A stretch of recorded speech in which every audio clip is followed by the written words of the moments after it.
नमस्कार दोस्तों, आज की अपनी हरियाणा जीके की क्लास में हम हरियाणा के छठे मुख्यमंत्री चौधरी भजन लाल जी के बारे में हमारे पेपर से संबंधित सभी बातों को जानने की कोशिश करेंगे।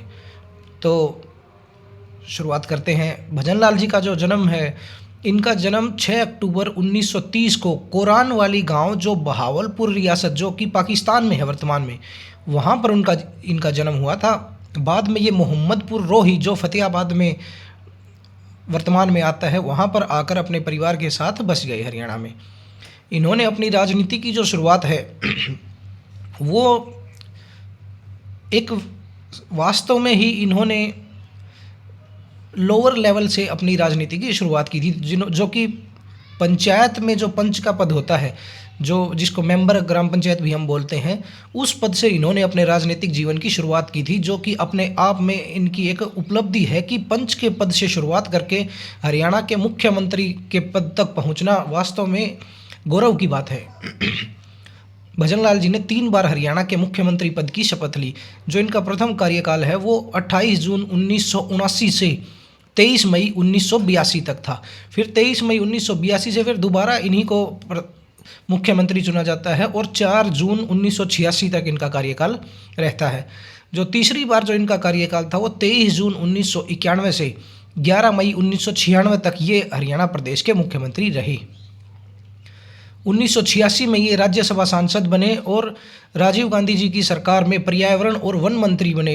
पर्यावरण और वन मंत्री जो ये बने, इस मंत्रालय का नाम इन्होंने ही राजीव गांधी से सिफारिश करके पर्यावरण और वन मंत्रालय करवाया था।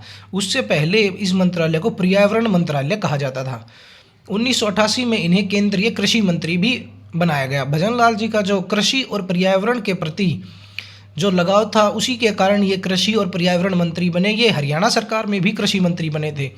जो चौधरी बंसी लाल जी की सरकार में 1970 में जब ये सर्वप्रथम मंत्री बने तो ये कृषि मंत्री ही बने थे।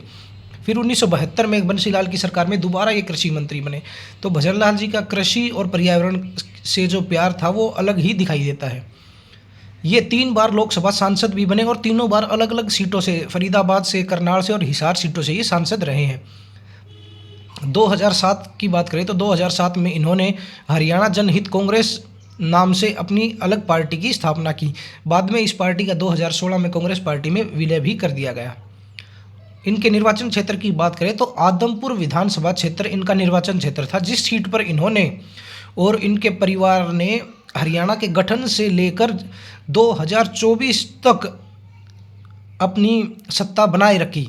2024 के जो विधानसभा चुनाव है उनमें भव्य बिश्नोई को हार का सामना करना पड़ा, लेकिन उससे पहले हरियाणा के गठन से लेकर और 2024 तक इनके परिवार ने आदमपुर सीट को अपनी पैतृक सीट बनाए रखा। भजन लाल जी की बात करें तो ये हरियाणा राज्य के सर्वाधिक समय तक मुख्यमंत्री रहे हैं। इनके कार्यकाल में इन्होंने हिसार में गुरु जम्बेश्वर यूनिवर्सिटी की भी स्थापना की 1995 में। गुरु जम्बेश्वर जी जो हैं वो बिश्नोई संप्रदाय में बड़ा ही अमूल्य स्थान रखते हैं। उनके स्थान पर बिश्नोई समुदाय में दूसरा कोई किसी का स्थान नहीं है, क्योंकि गुरु जम्बेश्वर जी ने बिश्नोई समाज की स्थापना की थी। 1485 में बिश्नोई संप्रदाय की स्थापना गुरु जम्बेश्वर जी ने ही की थी। और जो बिश्नोई जो नाम है वो 20 और 9 को मिलाकर बना है, जो कि गुरु जम्बेश्वर जी ने अपने अनुयायियों के लिए जो 29 जो नियम बनाए हैं उनको दर्शाता है। और इन 29 नियमों को बिश्नोई समाज आज भी पूरी तरह से पालन करता है। गुरु जम्बेश्वर जी ने खेजड़ी वृक्ष के नीचे समाधि ली थी, जिस कारण बिश्नोई समाज खेजड़ी वृक्ष को अपना पवित्र वृक्ष मानता है और गुरु जम्बेश्वर जी को अपना भगवान मानते हैं। बिश्नोइयों का जो मुख्य तीर्थ स्थल है वो मुकाम बीकानेर में है, जहाँ पर वर्ष में 2 बार भी मेला भी लगाया जाता है। गुरु जम्बेश्वर जी के जन्म के बारे में बात करें तो 1451 में कृष्ण जन्माष्टमी के दिन राजस्थान के पिपासर गाँव में गुरु जम्बेश्वर जी का जन्म हुआ था। इनके पिताजी लोहट पंवार जी व माता हंसा कंवर थी। तो जब हम भजन लाल जी के बारे में पढ़ते हैं या बिश्नोई समाज के बारे में पढ़ते हैं तो गुरु जम्बेश्वर जी के बारे में जानना भी हमारे लिए अनिवार्य है। भजन लाल जी की मृत्यु की बात करें तो 3 जून 2011 को हिसार में इनकी मृत्यु हुई थी। अब इनके परिवार के बारे में बात करें तो भजन लाल जी की माता का नाम श्रीमती कुंदना देवी जी था और पिता श्री खेराज मांझू जी। पत्नी की बात करें तो जसमा देवी जी भजन लाल जी की धर्मपत्नी थी। और इनकी संतान की बात करें तो 3 इनकी संतानें हैं, जो जिनमें 2 पुत्र चंद्रमोहन बिश्नोई जी, जो वर्तमान में भी पंचकुला क्षेत्र से हमारे विधायक हैं और हरियाणा के पूर्व उप मुख्यमंत्री भी हैं।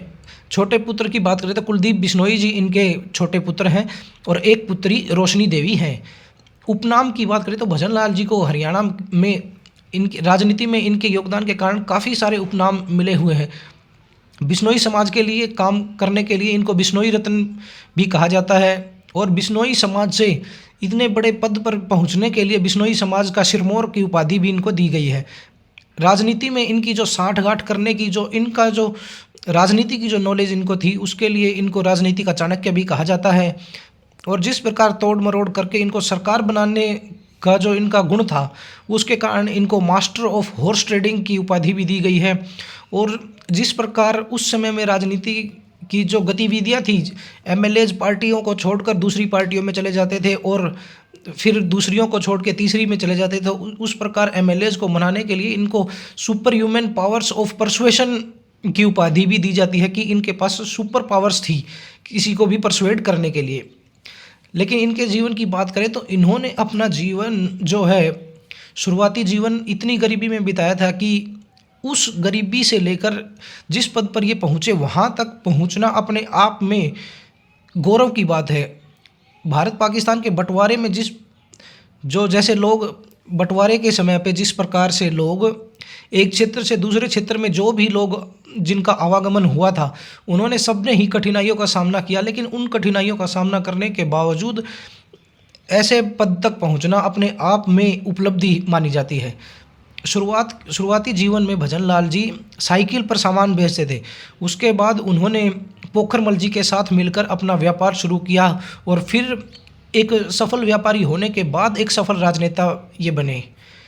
पर्यावरण के बारे में बात करें तो भजन लाल जी या फिर पूरे बिश्नोई समाज की ही बात कर लीजिए कि इनको पर्यावरण से बहुत प्यार है। जीव जंतुओं से, पर्यावरण से बिश्नोई समाज को वास्तव में ही बहुत प्यार है। और वो प्यार भजन लाल जी के राजनीतिक जीवन में भी दिखाई देता है कि इन्होंने राजनीति में भी जब भी ये पद पर पहुँचे तो इन्होंने मंत्रालय जो लिए, पर्यावरण मंत्रालय, कृषि मंत्रालय, उनमें इन्होंने खूब काम किया। और जब मुख्यमंत्री बने तो भी इन्होंने पर्यावरण के प्रति अपने प्यार का अलग ही इजहार किया है।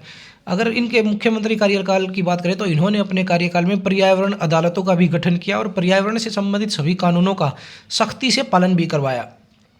पर्यावरण मंत्री की बात करें तो उस समय के कार्यकाल में इन्होंने जो बिश्नोइयों का जो पवित्र वृक्ष है खेजड़ी वृक्ष, उसको राजस्थान के राज्य वृक्ष का भी दर्जा दिलवाया। और जब हम भजन लाल की, देवी लाल की या बंसी लाल की, किसी भी लाल की बात करते हैं तो हमारे लिए एक पुस्तक भी बहुत अहम हो जाती है, 3 लाल्स ऑफ हरियाणा, जो कि हरियाणा के एक IAS श्री राम वर्मा के द्वारा लिखी गई है। तो हमें ये भी हमारे पेपर के लिए ध्यान रखना है कि 3 लाल्स ऑफ हरियाणा पुस्तक के लेखक कौन है। भजन लाल जी के परिवार की बात करें तो इनके भाई मनफूल सिंह जी हैं, बहन भागा देवी जी हैं। तो जब भी हम किसी प्रसिद्ध व्यक्ति के बारे में बात करते हैं तो उनके आसपास की सभी चीज़ों के बारे में जानना हमारे लिए इम्पोर्टेंट हो जाता है, जैसे कि उनका परिवार, उनकी संतान, उनके जीवन की वो घटनाएं और उनके जीवन में के वो स्थान जहाँ पर उनका विशेष लगाव रहा। जिस प्रकार की भजन लाल जी के बारे में बात करते हैं तो बिश्नोई समाज और आदमपुर क्षेत्र के बारे में और पर्यावरण के बारे में बात करना बहुत ही ज़रूरी हो जाता है। तो दोस्तों, ये थी भजन लाल जी से संबंधित वो बातें जो हमारे पेपर के लिए इम्पोर्टेंट है। और वही बात मैं दोबारा दोहराना चाहूँगा जो हर रोज़ की वीडियो में मैं आपको बताता हूँ कि इन नोट्स को आप एक बार अपने हाथ से लिखकर फिर 2 से 3 बार इनको पढ़िए। और आपको किसी भी सोर्स से कहीं से भी भजन लाल जी के बारे में और कुछ हमारे पेपर से संबंधित देखने को मिले तो उसको इन नोट्स में ज़रूर ऐड कीजिए। आपकी ये आदतें आपको पेपर में अपना महत्व दिखाएंगी। तो धन्यवाद दोस्तों, पढ़ते रहिए और ऐसे ही अपने CET एग्ज़ाम की तैयारी करते रहिए। धन्यवाद।